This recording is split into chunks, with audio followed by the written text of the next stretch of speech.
감사를 드립니다. 지난 한 주간 동안 저희들이 세상에 날아가 산 동안도 주께서 저희 영을 사망에서 저희들의 눈을 눈물에서 저희들의 발을 넘어지면서 건져주셨으니 참으로 감사를 드립니다.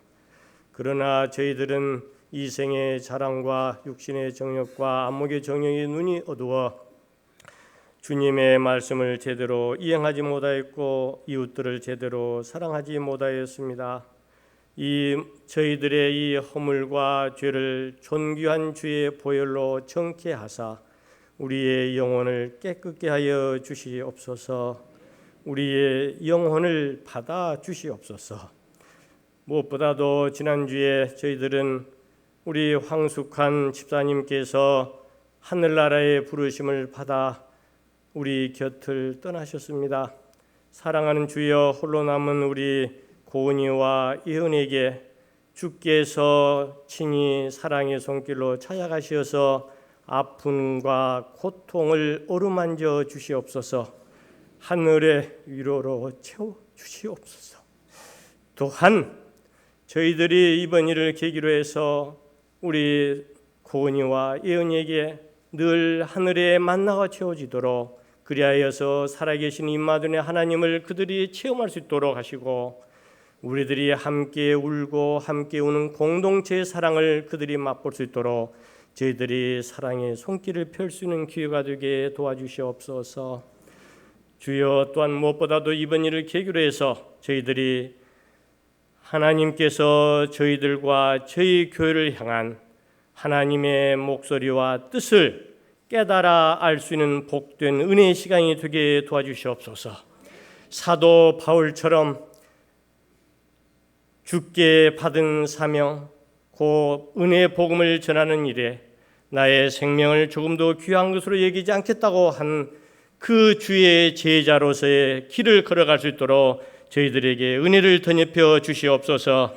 그리하기 위해서 저희들이 준비하고 기도하고 있는 새생명 축제에 성령의 기름 부음이 흘러넘침으로 생명의 역사, 은혜의 역사가 펼쳐지는 귀한 은혜의 잔치가 되게 도와주시옵소서. 그리하여 저희들이 일어나라 빛을 발하라는 주의 말씀을 그대로 쫓을 수 있는 복된 잔치가 되게 도와주세요. 또한 사랑하는 주여, 우리 대학 입학 수능 시험을 준비하고 있는 15명의 학생들에게 주께서 복의 복을 내려 주시어서 마지막 일정을 잘 소화시키게 도와주시옵소서. 무엇보다도 건강을 허락하여 주시고 집중력과 지혜를 주시사 사랑하는 주여, 하나님의 선한 인도하심을 맛보아 알 수 있는 우리 수험생들이 되게 도와주시옵소서. 또한 사랑하는 주여, 우리 대한민국에 올해 큰 행사가 있습니다. 점차 이렇게 대통령 선거를 앞두고 열기가 고조되고 있습니다. 사랑하는 주여, 주의 역사를 주관하시는 하늘에 계신 주여, 이번 일에 주여 하나님을 두려워하고 백성들을 사랑하는 정말로 참된 서번트 리더십을, 참된 섬김의 리더십을 가진 그러한 인물이 선출됨으로 우리 대한민국이 보다 더 행복해지고 우리 대한민국이 다시 한번 도약의 발판을 이룰 수 있는 복된 선거가 되게 도와주시옵소서. 사슴이 시대물을 사모하는 것처럼 저희들이 말씀을 사모하고자 합니다. 주께서 사랑하신 참 목사님께서 말씀을 선포하실 때에 영력을 7배나 더하시옵소서. 또한 저희들이 말씀을 들을 때에 주여 강하고 센 바람 가운데도 계시지 아니하고 지진 가운데서 계시지 아니하고 불길 가운데도 계시지 아니하고 오직 말씀 속에 계시는 그 하나님의 세미한 음성을 들을 수 있도록 저희들의 귀를 열어 주시옵소서. 그리함으로 저희들이 하늘의 능력을 다운로드 받을 수 있는 이 은혜의 설교 시간, 이 은혜의 예배 시간이 되도록 주여 인도하여 주시옵소서. 찬양에 가신 주여, 우리 시온성가대가 마음과 뜻과 정성을 묶어서 구원의 노래로 하나님을 찬양할 때 이 찬양을 흠양하여 주시옵소서. 예배드리는 이 시간 주여 스데반처럼 하늘문이 열리는 것을 보기를 간구하면서 이 모든 말씀을 저희들의 생명이요 저희들의 부활이요 저희들과 늘 함께 하신 예수 그리스도 이름 받들어 간절히 기도를 드립니다. 아멘.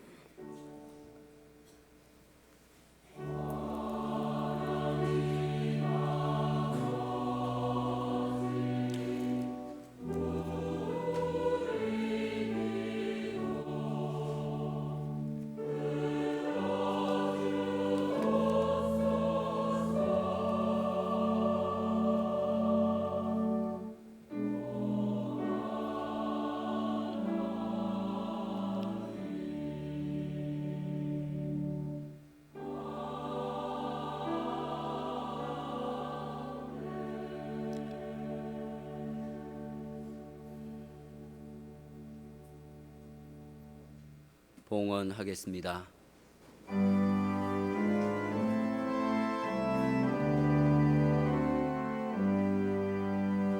나의 보화 드리니 주여 받아 주셔서 하늘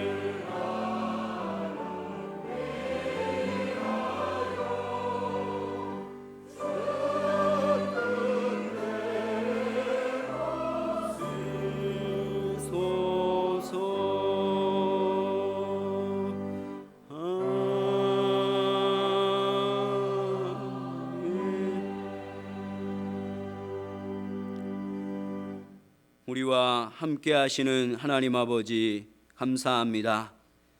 예배할 수 있도록 하나님의 자녀로 불러주시고 믿음과 감사로 예물을 드릴 수 있게 하시니 감사합니다. 하나님께서 받으신 줄 믿습니다. 하나님의 손에 붙들려 하나님의 영광을 위해 사용되는 물질이 되게 하여 주시고 우리 교회가 될 수 있도록 함께하여 주시옵소서. 늘 우리와 동행함으로 하나님께서 허락하시는 것들로 인해 만족하게 하시고 감사하게 하시고 기뻐하며 살아갈 수 있도록 함께하여 주시옵소서. 감사드리며 예수님의 이름으로 기도드리옵나이다. 아멘.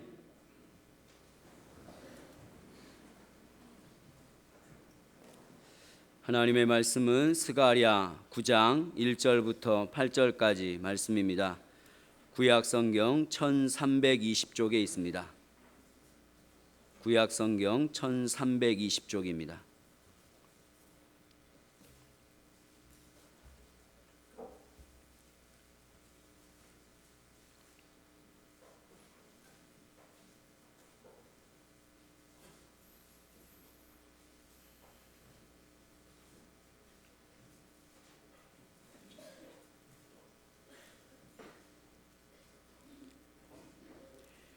여호와의 말씀이 하드락 땅에 내리며 다메섹에 머물리니 사람들과 이스라엘 모든 지파의 눈이 여호와를 우러러 봄이니라. 그 접경한 하마데도 임하겠고 두로와 시돈에도 임하리니 그들이 매우 지혜로움이니라. 두로는 자기를 위하여 요새를 건축하며 은을 티끌같이 금을 거리에 진흙같이 쌓았도다. 주께서 그를 정복하시며 그의 권세를 바다에 쳐넣으시리니 그가 불에 삼켜질지라. 아스글론이 보고 무서워하며 가사도 심히 아파할 것이며 에그로는 그 소망이 수치가 되므로 역시 그러하리라. 가사에는 임금이 끊어질 것이며 아스글론에는 주민이 없을 것이며 아스도데는 잡족이 거주하리라. 내가 블레셋 사람의 교만을 끊고 그의 입에서 그의 피를 그의 입 사이에서 그 가증한 것을 제거하리니 그들도 남아서 우리 하나님께로 돌아와서 유다의 한 지도자 같이 되겠고 에그로는 여부스 사람 같이 되리라. 내가 내 집을 둘러 진을 쳐서 적군을 막아 거기 왕래하지 못하게 할 것이라. 포악한 자가 다시는 그 지경으로 지나가지 못하리니 이는 내가 눈으로 친히 봄이니라. 아멘. 시온 찬양대에 찬양 있겠습니다.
17세기의 수학자이자 철학자였던 파스칼이 했던 유명한 말, 여러분 아마 아실 겁니다.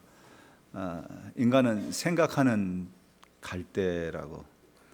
어떻게 보면 갈대 참 연약하죠. 바람이 불면 곧 꺾여질 것 같은 그러한 갈대 같은 존재지만, 그러나 인간은 생각하는 그러한 존재이기 때문에 위대하다는 뜻이죠. 근데 많은 사람들이 그 다음에 그 파스칼이 무슨 말을 했는지를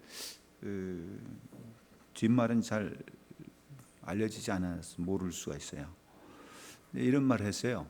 인간을 죽이는 데는 물 한 방울만으로도 충분하다.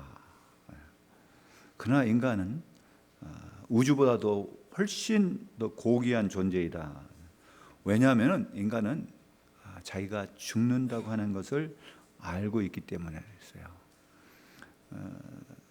파스칼의 말을 한번 생각해 보면은 인간은 뭐 흙 한 줌에 지나지 않을 수 있고, 또 그러한 삶을 살아갈 때 많은 어려움도 겪고 힘든 일도 있지만은 그는 그런 연약한 존재이지만은 그 속에 아주 위대한 어떤 가능성을 본 거죠.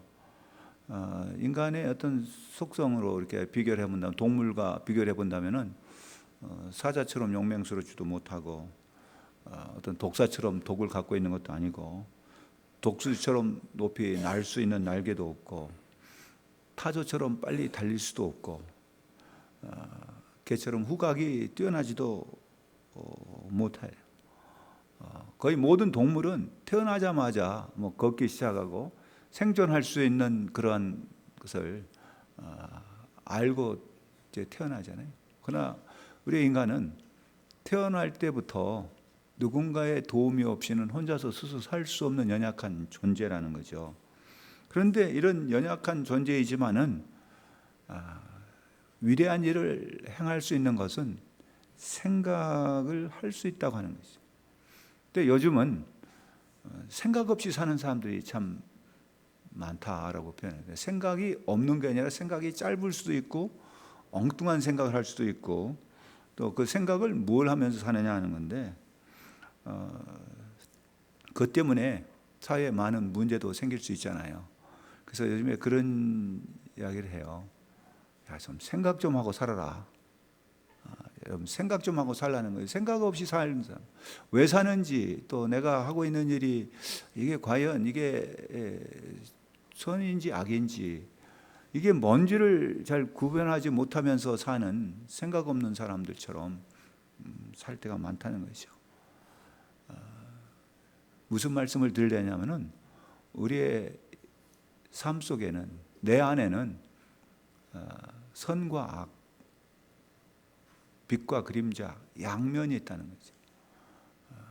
우리의 삶의 모습 속에도 항상 양면이 있어요. 어떤 사람이 좋아한다면 어떤 사람은 그 사람이 좋아하는 것으로 인해서 슬퍼하는 사람이 있을 것이고, 어떤 사람이 웃을 때는 그 웃음 때문에 우는 사람도 있다고 하는 거죠. 내가 뭘 소유함으로 좋아할 때는 그 좋아하는 것 때문에 어느 누군가는 통곡하는 사람도 있다고 하는 거죠. 우리의 삶 속에 그 양면이 있다고 하는 것을 말씀을 드리는데, 오늘 말씀의 제목이 하나님 말씀의 양면성이에요. 하나님의 말씀도 양면이 있는 거예요. 어느 누구에게는 아주 좋은 소식이 될 수 있지만, 어느 누구에게는 그 좋은 소식이 참으로 엄청난 심판의 경고가 된다고 하는 거죠. 그래서 오늘 이 하나님의 말씀의 양면성은 심판과 구원의 양면성이 있다는 거죠. 어느 누구에게는 그 심판이 구원으로 임하고, 어떤 사람에게는 구원의 복음이 심판으로 임한다는 것을 먼저 말씀을 드립니다. 이 스가랴라고 하는 인물이 누군가를 먼저 우리가 이해할 필요가 있어요. 스가랴라고 하는 이름은 하나님께서 기억하신다는 의미를 갖고 있는 사람인데요. 하나님께서는 그 시대적으로 어떤 사람들을 통해서 무슨 말씀을 하시느냐가 다 이제 어떻게 보면은 그 특색이 다 있어요. 그리고 구약 성경을 보면은 이 어떤 인물들이 활동하던 시대를 어떤 시대적으로 이렇게 순서를 정해놓은 게 아니에요. 구약의 마지막 책은 말라기고 그 바로 이전에 스가랴예요. 근데 이 스가랴가 활동하던 시대는 주전 520년경입니다. 그리고 말라기가 활동하던 시대는 그로부터 세월이 지나서 주전 한 480년 그런 시대니까 같은 동시대 사람은 아니고 이 시대적으로 우리가 어떤 상황을 이해한다면은 좀 우리 역사 공부를 조금 해보겠습니다. 이 시간은 우리가 이 본문을 좀 이해하려면 역사적인 배경을 이해할 필요가 있을 것 같아요.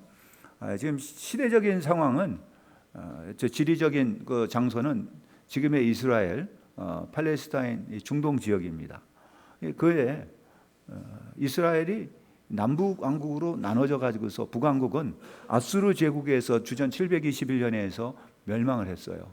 그리고 이 남쪽 남왕국은 이제 바벨론 제국의 가장 강력한 왕이었던 느부갓네살이 침공을 해가지고서 586년 주전 586년에 그 나라가 망하게 됐습니다. 근데 그 시대별로 하나님께서는 때로는 그 망하게 될 것을 갖다가 예고했던 예레미야 선지자라든가 이사야라든가 뭐 그런 선지자를 사용하셨어요. 근데 그 이후에 또 포로로 잡혀갔을 때도 그 포로된 가운데서도 하나님은 하나님의 사람들을 사용하셨는데 뭐 다니엘 같은 경우 바벨론 포로에 잡혀갔지만은 이 바벨론 시대 때뿐만 아니라 그 이후에까지 메데 바사 뭐 이런 그 시대까지도 이제 하나님께서 사용하셨던 인물이에요. 그리고 예레미야를 통해서 이미 하나님께서 예고하신 게 뭐였냐면은 그들이 하나님을 배반하고 하나님 신앙을 떠나게 되면은 하나님께서 그들을 심판하시겠다. 무슨 징계를 하시겠다고 했는데도 불구하고 그들은 그 하나님 말씀대로 순종하지 않음으로 말미암아 이 바벨론 제국에 와서 그들을 다 포로로 잡아갔습니다. 그로부터 70년 지난 후에 그들이 돌아오게 돼요. 돌아와 가지고서 그때 이제 성곽을 새로 짓고 성전을 새로 짓고 하나님 말씀을 새로 이제 발견해서 하나님 신앙을 다 찾자고 하는 그런 운동들도 일어났을 텐데 이때 지금 하나님께서는 이제 이미 그 이전에도 돌아와서 예루살렘에 돌아와서 자기의 고향으로 돌아와 가지고서 하나님 신앙을 되찾기 위해서 성전을 재건하는 일들을 하고 있었을 때입니다. 그때가 지금 이 스가랴가 활동하던 때입니다. 그때 이제 학계도 같이 나타나서 그 성전 건축에 대해서 하나님의 뜻을 전하고 그런 때인데요. 그 상황을 우리가 한번 생각해 보면은 결코 쉬운 상황이 아니에요. 여러분 외국에 가가지고서 한 10년 만에 다시 돌아와도 참 낯설어요. 고향이라 돌아와 봐도 20년 후에 돌아와 봐도 이 고향이 아닐 때가 많아요. 제가 어렸을 때 뛰놀고 뭐 내과에 가서 수영하고 그런 동네를 가봤더니요. 더 이상 그 옛날의 그 고향의 모습은 찾아볼 수가 없어요. 누구 아는 사람도 없고 제가 놀았던 그 동네, 내가 살았던 집에 가봐도 그 집이 없어요. 번지수도 달라져 버리고 그런 집이 있는지도 몰라요. 그 모양도 다 달라져 버렸고 그러니까 고향이 아니더라고요. 그런데 예를 들어서 지금 이 사람들은 그곳에 태어났다가 어디로 갔다가 돌아온 사람들이 아니라 외국에서 바벨론에서 포로로 잡혀가다가 이제 다시 돌아온 거기에서 나왔던 2세들이나 뭐한 사람들이 왔다고 했을 때는 그것이 고향이 될 수가 없죠. 굉장히 어려울 거 아니에요. 그런 삶을 산다고 한다면 이 타향에 와서 사는 것 같아요. 말은 고향이지만 고국이라 할지라도 그곳에 모든 게 낯설고 그들이 가지고 있는 것이라든가 그들의 어떤 인맥이라든가 이런 것들이 다 새롭게 형성이 돼야 되기 때문에 얼마나 힘들겠느냐는 거죠. 그런데 그곳에서 그들이 해야 할 일이 뭐냐면 성전을 새로 재건을 해야 돼요. 그들이 마음속에 성전 재건이 먼저가 아니잖아요. 그들이 살아야 되는 거예요. 그에 대해서 사는 것이 더 먼저야 될 수 있단 말이에요. 그런데 하나님께서는 이 성전 재건에 대해서 자꾸만 말씀을 하는 겁니다. 그럼 그들이 무엇을 먼저 해야 되느냐는 그런 게 있는 거죠. 그럴 때 지금 오늘 말씀은 이 스가랴를 통해서 무슨 말씀을 하는가, 그 백성들에게 하나님은 무슨 말씀을 하고 있는가, 하나님의 말씀. 그런데 그 재건을 하려고 하고 그들이 하나님의 신앙을 다시 되찾고 뭔가 그들이 잃어버렸던 걸 갖다가 다시 새롭게 하고 싶을 때 그냥 그래 하지 않는 거죠. 사탄은 우리가 신앙생활 열심히 하려고 마음을 먹으면요, 그 순간부터 아주 교묘한 작전을 펴기 시작합니다.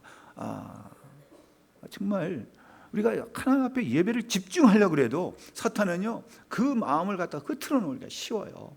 사탄의 전략은 우리가 생각하는 것보다 아주 교묘하고 넘어가기가 쉬워요. 한 예를 들면요, 어느 교회 목사님, 사모님이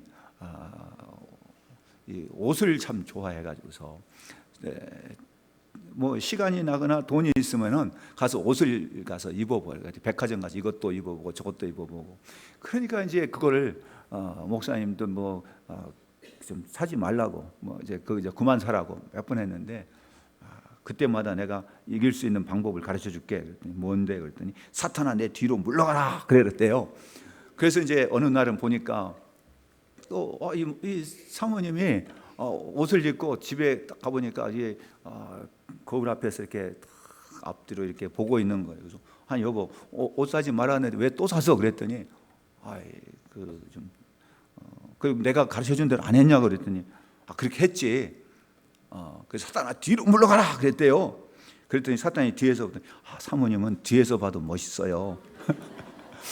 그 말에 넘어가서 샀답니다. 사탄의 전략은요 아주 교묘해요. 그러니까 어찌든지 간에 이 하나님의 그 말씀에 집중하지 못하도록 하고 하나님께 예배하는 데 있어서 우리의 마음을 흐트러 놓기 쉽단 말이죠. 그래서 하나님의 말씀에 오늘 우리가 집중할 수 있기를 주님의 이름으로 축원합니다. 방해하려는 세력, 정말 그야말로 우리가 하나님께로 집중할 수 있기를 간절히 바라면서 오늘 말씀을 전하는 겁니다.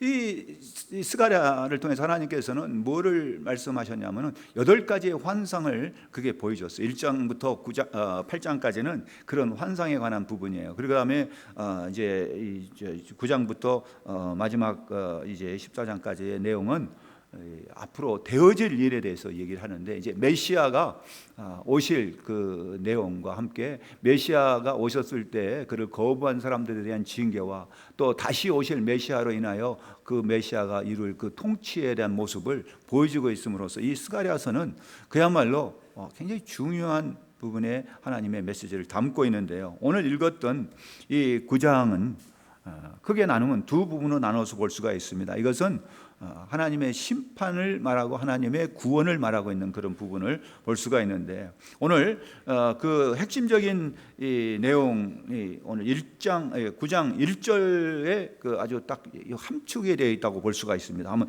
1절을 다시 읽어보겠습니다.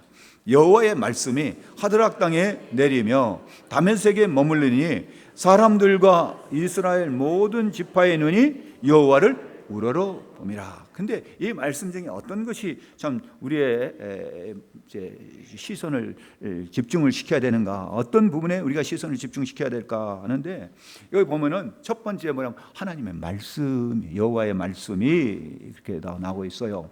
근데 여기는 말씀이라고 번역을 하고 있지만은 그 원어에서의 그 의미는 하나님의 경고라고 했어요. 이제 그걸 어떻게 보면 워닝, 뭐 옐로 카드, 뭐 이런 식으로 하나님의 경고인데, 이것은 어떻게 또 번역이 되냐면은 무거운 짐 이런 식으로도 번역이 되는데, 이건 하나의 부담이라는 거죠. 그 의미는, 부담은 심판의 그 의미를 담고 있는 무거운 짐으로서 그 원어적인 의미가 사용이 되고 있어요.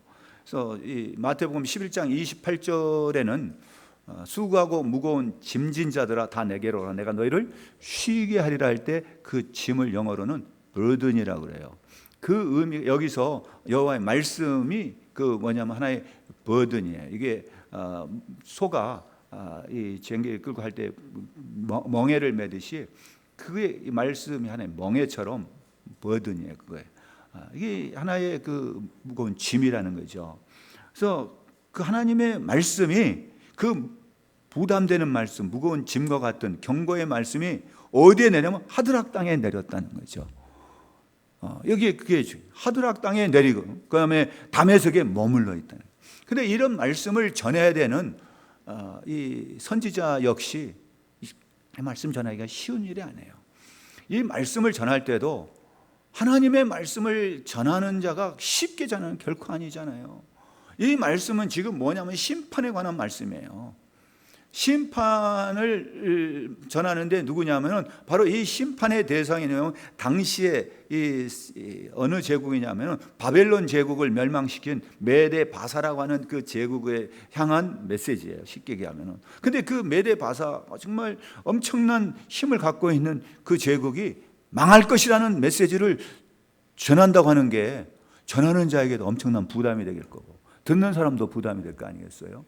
여러분 하나님의 말씀은요 전하는 사람만이 듣는 사람만이 아니라 말씀을 전하는 자나 듣는 자에게는 부담이 될까요? 짐이 될 수도 있는 거예요. 양면을 가지고 있단 말이죠. 하나님의 심판의 말씀 될 수 있고 이 말씀은 하나님의 구원의 말씀이 될 수 있다는 거예요. 동시에 이 말씀이 어떤 사람에게는 심판의 말씀으로 임할 수 있고 어떤 사람에게는 구원의 말씀으로 임할 수 있는데 이거는 동시에 한 사람에게 심판과 구원의 말씀은 동시에 임할 수도 있다는 말입니다. 이 말씀을 듣고 내가 뭔가를 깨닫게 되고 내가 뭔가를 이제 이 말씀을 통해서 배우게 됐다. 그럴 때 이분이 회개를 하게 될 때는 그게 구원의 말씀으로 임할 수가 있어요. 그러나 그 말씀을 듣고도 깨닫지 못하고 그 말씀을 듣고도 전혀 어떤 변화가 없다면 그 말씀은 무서운 심판의 말씀으로 임한다는 사실 여러분 기억하시면서 이 말씀을 계속 들어보시길 바랍니다. 오늘 이 말씀 속에 하나님께서 하드락 땅에 내리며 다메섹에 머물러 있었다는, 이게 사라지는 말씀이 아니라 거기에 내렸다는 데 의미가 있는 거죠. 그러면서 뭐라 했냐면 그 당시에 사람들과 이스라엘 모든 지파의 눈이 여호와를 우러러보미라 했어요. 말씀이 내릴 때 거기에 그 백성들이 하나님 우러러봤다는 거예요. 여러분 오늘 이 시간은 우리가 온통 이 예배는 하나님만 우러러보는 시간이 되기를 바라요. 하나님께만 집중하는 시간이에요. 다른 어떤 거 여러분들 이 세상에서 살았던 지금까지 가져왔던 모든 무거운 짐은요 다 내려놓으시고 하나님만 우러러보는 이 지금 상황은 이 지금 여기 그 다음에 나라는 여기에 나오는 그 뭐 하드락 아니면은 여기에 다메섹 뭐 두로 시돈 이 사람들 이 여기에 있는 것들이 다 어떤 대상들이냐면은 지금 돌아와서 성전을 재건하고 하나님 신앙을 되찾고 싶어하는 그 백성들을 하나님이 사랑하는 백성들을 힘들게 하는 세력들이에요. 이 사람들이 결코 그 신앙생활을 제대로 하지 못하도록 그 주변에서 그 강국들이 굉장히 힘들게 하는 그런 상황에 온통 주변에는 그들이 힘들게 하는 세력들밖에 없는 거예요. 그 가운데 지금 이들이 신앙을 지켜야 되는 그런 아주 어떻게 보면은 신앙을 버리고 싶어하는 그런 상황에 처해 있습니다. 너무 힘드는 상황이에요. 어떻게 하나님께서 살아계신다면 나에게 이런 어려움을 줄 수 있고 슬픔을 줄 수 있고 나에게 이렇게 힘든 상황을 만들어 줄 수 있을까? 그러고 싶은 거예요. 그때 하나님의 말씀이 내리고 머물러 있을 때 그 백성들이 온통 하나님만 바라봤다. 여러분, 이건 우리에게 뭘 가르쳐 줍니까? 우리도 그런 상황에 처할 수 있어요. 어떤 사람은 지금 그런 상황에 있다고 할 수도 있습니다. 그럴 때 그 상황을 보지 마시고 뭘 보라는 얘기냐면 하나님을 바라보라는 얘기예요. 여러분 상황을 보면 그만두고 싶어요. 상황을 보니까 포기하고 싶어요. 상황을 보면 막 너무 힘들어요. 그걸 못 이겨가서서 죽음을 선택하는 사람들도 있잖아요. 그 때문에 그때 여기 1절에 있는 말씀이 여호와를 우러러보미라 그랬어요. 사랑하는 성도들이요, 이 시간에 이 예배는 하나님만 우러러보는 시간이 되기를 바랍니다. 하나님만 우러러. 이 상황 너무나 힘들고 어렵다 할지라도 우리는 하나님만 바라볼 수 있는 그 믿음을 지킬 수 있기를 바랍니다. 여기서 말하는 하드락 땅이라는 말이에요. 이 하드락이라는 이 땅은 어떤 땅일까? 왜 거기에 내렸을까 하는 거예요. 이 하드락이라는 땅은요, 하드락에는 이 지명이 이름인데, 이 오늘날의 이 땅이, 이 지명이 어딘지 정확하게 아는 사람이 아무도 없어요. 그리고 여기 이 지명을 가리켜서 어디다 그거를 정확하게 말할 수 있는 사람도 없어요. 근데 이거 어디일까? 근데 이제 이 학자들은 이 지역이 지금 팔레스타인 지역 어디 부분이다라고만 해요. 어느 그 지명의 이름이에요. 그냥 그 정도만 알지. 그 땅이 어떤 땅이고 왜 이런 말씀하셨는가에 대해서는 참 어떻게 보면은 찾기가 쉽지 않죠. 왜냐하면 이곳에 다른 곳에 막 여러 군데 막 지명이 이제 소개가 됐으면은 그런 의미를 찾아볼 수 있는데 그게 찾기가 힘들다는 겁니다. 근데 왜 이 하드락 땅에 하나님의 말씀이 내렸다고 표현을 할까? 이 땅이 어떤 땅이었길래 이 의미는 우리가 한번 크게 세 가지로 생각해 볼 수가 있는데요. 먼저 그러려면 하드락이라는 그 의미가 무슨 의미인가를 알아야 돼요. 성경은요, 구약 성경을 이제 잠시, 구약 성경은 히브리어로 되어 있어요. 신약 성경은 헬라어로 되어 있고, 근데 구약의 히브리 말을 모르는 사람들, 헬라 말만 아는 사람들을 위해서 구약 성경을 번역을 했는데, 그게 뭐냐면 이제 septuagint라고 70인 역번이라고 그래요. 그런데 이 로마 시대는 헬라 말이 또 통용됐지만은 로마어, 라틴어를 또 사용하잖아요.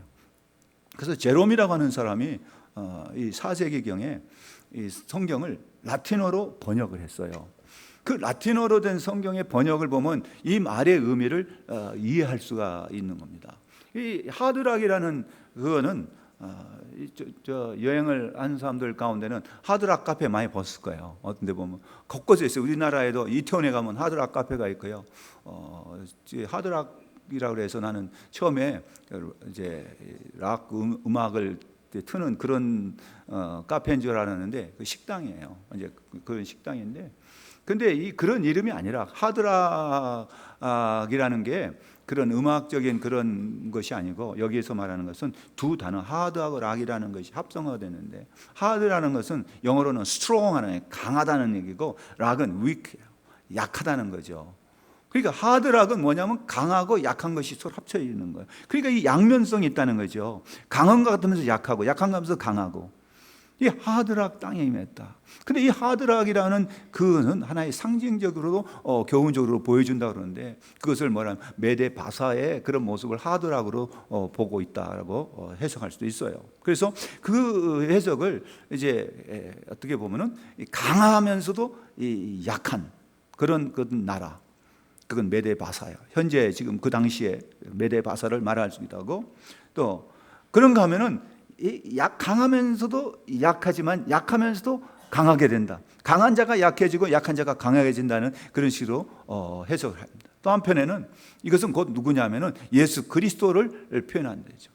메시아인 예수 그리스도, 어떻게 보면 약한 것 같지만은 강한 모습이 되고, 강한 것 같으면서 약한 모습처럼, 그러나 메시아의 승리를 예고하는 하나의 그런 모습으로서 또 해석하기도 합니다. 그런데 오늘 이 말씀 속에서 우리가 기억해야 할 것이 뭔가 하면은, 여기에 임했던 그 하드락이라고 하는 지역에 임했던 그것이 어떻게 됐을까? 여기 말씀은 바로 심판의 말씀이었잖아요. 그러니까 이 메데 바사, 그 메데 바사는 어떤 나라냐? 여러분, 그걸 우리가 이해할 필요가 있는 거죠. 메데 바사라는 보통 나라가 아니에요. 이 역사에 있어서 가장 강대국 중에 하나가 뭐였냐면 바벨론 제국이었어요. 바벨론 제국의 대표적인 인물이 누구냐면 느부갓네살이잖아요. 하무라비 법전 뭐 유명하잖아요, 바벨론에. 그런데 이 바벨론을 이제 얘기할 때는 누구를 빼놓을 수가 없냐면, 이제 성경에 나오는 다니엘을 빼놓을 수가 없어요. 이 다니엘이 포로로 잡혀가 가지고서 거기에서 이제 등용이 되는데, 느부갓네살의 후계자인 벨사살, 바벨론의 신 이름이 벨이었어요. 그 벨의 후광을 받고 있다고 해가지고 이름을 벨사살하는데 그 느부갓네살의 후계자인 벨사살이 이제 통치할 때 다니엘이 있었어요. 그때 예루살렘 성전에서 탈취해간 그 성전의 기물들, 그걸 가지고 그 중에서 이제 금잔을 가지고 벨사살이 술을 마시고 연회를 즐길 때 그 자기의 그 궁전의 벽에 손이 나타나 가지고서 막 글을 쓰는데 갑자기 메네메네 대게 우르바신이라는 글이 나왔어요. 그거를 아무도 해석을 못한 거예요. 그런데 그걸 누가 해석했냐면 다니엘이 해석을 했어요. 그게 뭐냐면 이제 바벨론이 망할 것이라는 거예요. 그 말씀대로 바벨론이 누구한테 메대하고 바사의 연합군에 의해서 망했어요. 바벨론은 지금의 이락이고 메대 바사는 지금의 이란이에요. 그러니까 거기에서 망했단 말이죠. 연합군에서 망했어요. 그러니까 이 바벨론 제국이 엄청난 강국인데 그거를 멸망시켜버리는 그런 힘이라면 이게 보통 나라가 아니잖아요. 얼마나 강합니까? 그야말로 하드예요. 그런데 하나님의 관점에서는 아무리 강한 바벨론이든 메대 바사든 간에 이거는 약한 거예요. 하나님의 보시기에는 우리의 판단하고는 너무나도 다른 거예요. 그러니까 하나님의 말씀이 이 강한 메대 바사에 임했을 때 그 나라가 어떻게 되냐? 아주 약하게 되어버린다는 거죠. 그런데 반면에 하나님이 보실 때, 다른 사람, 우리가 볼 때, 또 세상에서 사는 우리 성도들의 입장에서는요, 내 모습이 세상 속에 너무나도 연약해. 너무나도 보잘것 없어요. 세상이 너무나도 힘이 세고, 그런 사람들이 막 다 좌지우지하잖아요. 그런 속에서 산다고 하는 것 결코 쉽지 않아. 그런 속에서 우리가 신앙을 지킨다는 건 결코 쉬운 일이 아니란 말이에요. 여러분, 우리가 이 세상에서 신앙을 지킨다고 하는 것은 지금 마치 뭐와 같은 상황이냐면은 이 백성들이, 하나님의 백성이라고 하는 사람들이 와서 성전을 건축하면서 하나님의 그 신앙을 다시 되찾으려고 하는데 그 지금 말하고 있는 이 나라들, 그 주변에 있는 하드락, 다메섹, 두로와 시돈, 이런 사람들이 가만히 놔두질 않는 거죠. 그러니까 이들이 막 낙심하고 있을 때 하나님은 학계라든가 이러한 지금 스가라든가 이런 선지자들 보내서 그들을 격려하고 있는 메시지입니다. 그거에 포기하지 말고, 거기에 좌절하지 말고, 그런 상황만 보지 말라는 거죠. 그런 강한 그런 모습만 바라보지 말라는 겁니다. 우리의 삶 속에서도 우리를 낙심시키는 엄청난 힘들이 우리 주변에 다 포위하고 있다 할지라도 이 말씀은 뭐냐? 하나님의 말씀, 그 말씀은요, 무슨 말씀이에요? 무거운 심판의 말씀이에요. 그거는 소의 멍에와 같은 그 말씀으로, 그 심판의 말씀이 그들에게 임한다고 하는 것, 거기에 머물러 있다고 하는 것을 지금 보여주고 있는 겁니다. 여러분, 강한 것도 약한 메대 바사. 근데 이 말씀을 했잖아요. 그리고 그 다음에 보면 어떻게 될 것이라는 걸 쭉 말씀을 했어요. 이게 주전 520년경입니다. 근데 이 말씀이 역사적으로 그대로 이루어졌어요. 이 메대 바사, 바벨론 제국을 멸망시킨 메대 바사가 결코 망할 것 같지 않잖아요. 그야말로 누가 바벨론 제국이 그렇게 망하리라고 생각했겠어요? 그 바벨론 제국을 멸망시킨 메대 바사가 주전 334년에 알렉산더에 의해서 멸망했어요. 여기 있는 말씀, 하나님의 심판이 그들 통해서 이루어졌다는 거예요. 여러분, 오늘 이 말씀 그 1절에 있죠? 이 사람들과 이스라엘 모든 지파의 눈이 여호와를 우러러봄이라 그랬어요. 바로 당장에는 응하지 않았다 할지라도, 우리의 시간에는 한 200년 시간이 지났다 할지라도 그 시간은 하나님의 입장에서는, 하나님의 관점에서는, 하나님을 믿는 성도들에게는 우리가 반드시 이걸 뭐를 가르치는, 하나님의 약속은 반드시 성취된다는 사실입니다. 내 기도를 하나님께서 반드시 응답해 주신 하나님, 그 믿음을 가지고 우리의 상황을 바라보지 마시고 하나님을 우러러보는 우리 성도들이 되시기를 바랍니다. 내 주변에 있는 그 어떤 강대한 힘을 가지고 있는 어떤 세력이라 할지라도 하나님께서는 그들을 초계처럼 부셔버릴 수도 있다는 거예요. 내 힘으로 안 되고 내 능력으로 어떻게 할 수 없을 때 내 상황을 하나님께서는 바꿔주시는 방법을 여기서 우리에게 가르쳐 주는 겁니다. 뭐 해야 되냐? 하나님을 뭐예요? 우러러 보는 거. 그게 기도입니다. 그게 예배예요. 오늘 이 시간에 우리 사랑하는 성도들이 하나님을 우러러 보면서 하나님의 도우심을 기다리는, 그것을 믿는 성도들이 되시기를 주님의 이름으로 축원합니다. 여기 나왔던 한 예를 들면은 두로와 시돈. 이거는 뭐라고 됐어요? 여기 보니까 이 두로와 시돈을 이제 2절을 보니까 그들이 이 말은 그들이 매우 지혜롭다 그랬잖아요. 이 말은 그들의 그 도시 국가를 건축을 할 때 난공불락의 요새를 아주 만들어 가지고 어디도 침공하지 못하도록 만들어놨어요. 그러니까 메대 바사가 여기도 너무 무너뜨리지 못했어요. 그만큼 강력한 어떤 모습으로 그걸 쌓아놨다는 거죠. 저 항구가 있어서 그 배로 들어올 수도 없게 만들어 놓고, 그냥 그야말로 이 두로와 시도는 망할라야 망할 수 없을 것처럼 되어 있는 그것이었지만은 메대 바사도 그걸 무너뜨리지 못했는데, 근데 그 3절에 보니까 두로는 자기를 위하여 요새를 건축하며 그랬잖아요. 은을 티끌같이 금을 거리에 진흙까지 쌓아도다. 여기에 사는 사람들의 이 당시의 생활상이 얼마나 풍족했는가를 보여준 거잖아요. 여기서 지금 성경에서 요새를 건축하면 것은 보통 요새가 아닌 거예요. 근데 이 요새를 무너뜨린 게 누구냐면 알렉산더예요.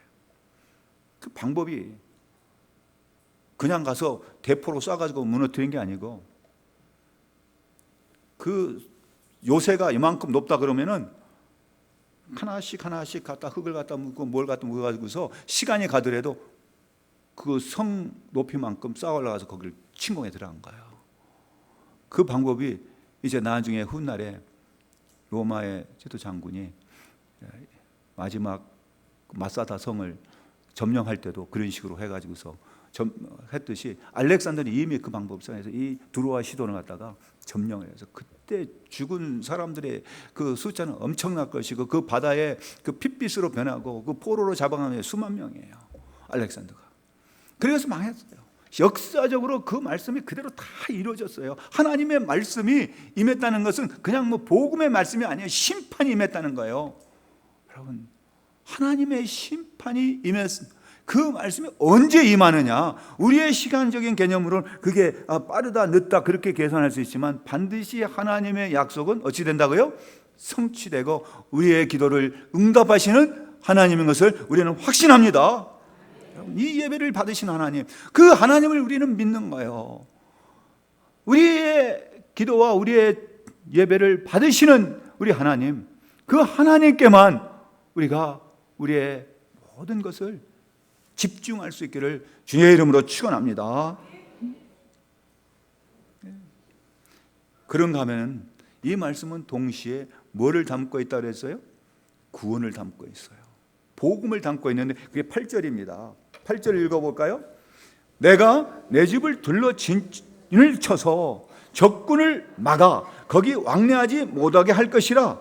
포악한 자가 다시 그 지경으로 지나가지 못하리니 이는 내가 눈으로 친히 봄이라 그랬어. 앞에서는 모든 사람들과 이스라엘 모든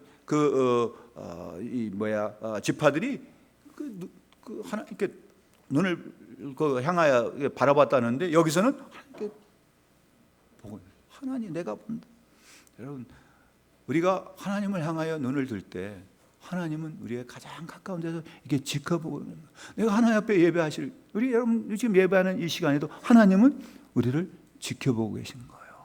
하나님이 지켜보시는 것은 뭐냐? 여기 있는 말씀처럼 그 내 집을 그랬잖아요. 내 집. 내 집이란 것은 하나님은 자기 백성들이에요. 하나님의 집은 하나님이 어디 계십니까? 이런 건물 속에 계신 게 아니잖아요. 하나님은 내 안에 계시고 나를 하나님의 집으로 삼으시고, 내 안에 계신 하나님 나를 뭐 하신다는 얘기예요? 나를 둘러 진을 쳐주신다. 나의 주변에 진을 쳐주시고 적군을 막아서 거기에 왕래하지 못하도록 한다. 이 백성들이 지금 이 예루살렘 안에서 그 주변에 있는 그러한 강대국 속에 쌓여 있다 보니까 소심해지고 낙심하고 어떤 용기도 안 나고 어떤 희망도 없고 내가 어떻게 해야 될지, 이거 해봐야 뭐 어떻게 뭐가 잘 안 되고 막 그런 일이 막 계속되는 상황인데 오늘 이 말씀을 하신 거예요. 그러니까 하나님의 말씀은 어떤 사람에게는 무서운 진노의 말씀이고, 하나님을 사랑하는 백성들, 하나님을 바라보는 자에게는 하나님께서 구원의 메시지를 전하고 있는 겁니다. 오늘 이 말씀이 저와 여러분에게도 임하시기를 주의 이름으로 축원합니다.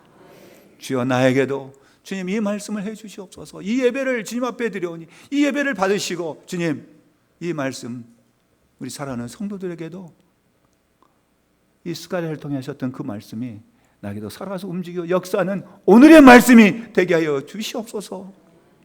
기도하면서 우리는 이 말씀을 받으시기를 바랍니다.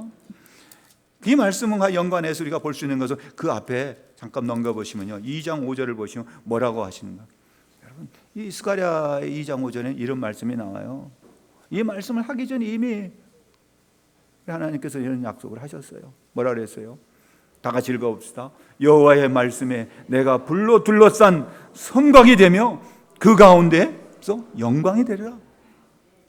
불로 둘러싼 성곽이 되며, 이 말씀에도 두 가지의 양면성을 가지고 있어요. 불로 둘러싼, 하나님을 사랑하는 그의 백성들에게는 하나님께서 불로 둘러싼 성벽이 되어 주신다는 거예요. 아무도 침입하지 못하도록 지켜주신다는 의미가 되지만, 하나님을 사랑하지 않고 하나님 신앙을 저버릴 때는 그 하나님의 불로 둘러싼 것이 심판의 불로, 소돔 고모라에게 임했던 불과 같은, 유황불과 같은 그런 것이 될 수 있다는 겁니다. 하나님은요, 무서운 하나님이시죠. 하나님은 사랑의 하나님만이 아니에요. 하나님을 사랑하는 자는 하나님께서 결코 하나님의 그 약속을 변하지 않아. 하나님을 사랑하는 그 백성들에게는 하나님께서 내가 불로 성곽이 되어주겠다. 여러분, 누가 우리를 지켜줄 수 있겠어요? 아무도 지켜줄 수 없어요. 뭐가 우리를 지키겠다는 얘기입니까? 돈이 우리를 지킬 수가 없어요. 아무리 뭐 훌륭한 무슨 기술이 발달해도 우리를 지킬 수 있는 것은 없어요. 내가 언제 어떻게 될는지 아무도 모르잖아요. 여러분, 우리는 이 땅에서의 삶의 모습이 아니지 않습니까? 우리의 삶의 모습은 지금 오늘 이 말씀을 통해서 우리가 뭘 바라봐야 되는가? 오늘 이 말씀 속에서 주고 있는 것은 그죠. 이 강대한 나라, 그게 교만한 거죠. 나의 힘만 믿는 나라, 내가 가지고 있는 어떤 소유, 나의 가지고 있는 어떤 실력, 내가 가지고 있는 어떤 재산, 그것만 의지하고 그거를 정말 소중히 여긴 사람들에 대한 심판의 경고입니다. 그거를 놓지 않은 한은 그것이 뭐가 되냐면은 너를 침몰시키는 바로 무기가 될 수 있고, 그것 때문에 망하게 된다는 거죠. 여러분, 내가 붙잡고 있는 것 때문에 망하는 사람이 한두 사람이 아니에요. 하나님을 붙잡으시기를 바랍니다. 내가 붙잡아야 할 것은 세상의 물질도 아니고 명예도 아니고 돈도 아니고요. 정말 내가 먼저 붙잡아야 할 거. 그렇기 때문에 하나님께서는 우리에게 뭘 요구하십니까? 너희는 먼저 그의 나라와 그 의를 구하라. 그리하면 이의 모든 것을 너에게 주신다 그랬어요. 이 하나님의 먼저 구해야 할 것을 붙잡지 않고 이것만 붙잡은 사람은 이거 붙잡아야 아무 소용없어요. 하나님을 붙잡아야 돼요. 먼저 붙잡으라는 얘기예요. 이것이 필요 없다는 얘기가 아니잖아요. 이거를 붙잡는 사람은, 하나님을 바라본 사람에게는 하나님께서 오늘 이 말씀처럼 불로 둘러싸는 그러한 성벽이 되어주겠다는 것. 하나님의 보호하신 가운데 거하는 우리 성도들이 되시기를 바랍니다. 그럴 때 내 영혼이 평안한 거고, 그럴 때 내 삶이 정말 하나님과 교통하는 그러한 삶을 살 수가 있는 것을 우리에게 가르쳐 줍니다. 여러분, 오늘 이 말씀 통해요, 하나님의 말씀이 나에게 어떻게 임하는 것인가, 하나님의 말씀 속에서 내 삶의 모습이 정말 하나님의 보호감을 받는 사랑하는 성도들의 모습이 될 수 있기를 주님의 이름으로 다시 한번 축원합니다. 하나님 아버지, 저희들 이 시간에 주님의 영광을 바라봅니다. 우리의 삶 속에 주님께서 우리를 향하신 하나님의 보호하심과 인도하심과 지켜주심을 저희들은 바랍니다. 우리 하나님이여, 세상에서 우리를 낙심시키고자 하는 많은 세력들이 있다 할지라도 주여 기죽지 않게 살게 하여 주시옵소서. 그걸 바라보면서 낙심하지 말게 하여 주옵소서. 우리 하나님, 비록 이 세상에 있는 것들은 나를 실망시키고 나를 무너뜨리려고 할지라도 주님이 나를 지키시는 능력의 하나님이 되어 주신다고 하는 이 약속의 말씀, 저희들이 그 말씀을 붙잡습니다. 우리에게는 이 말씀이 참으로 구원의 말씀이 되어 주시옵소서. 예수님의 이름으로 기도합니다. 아멘.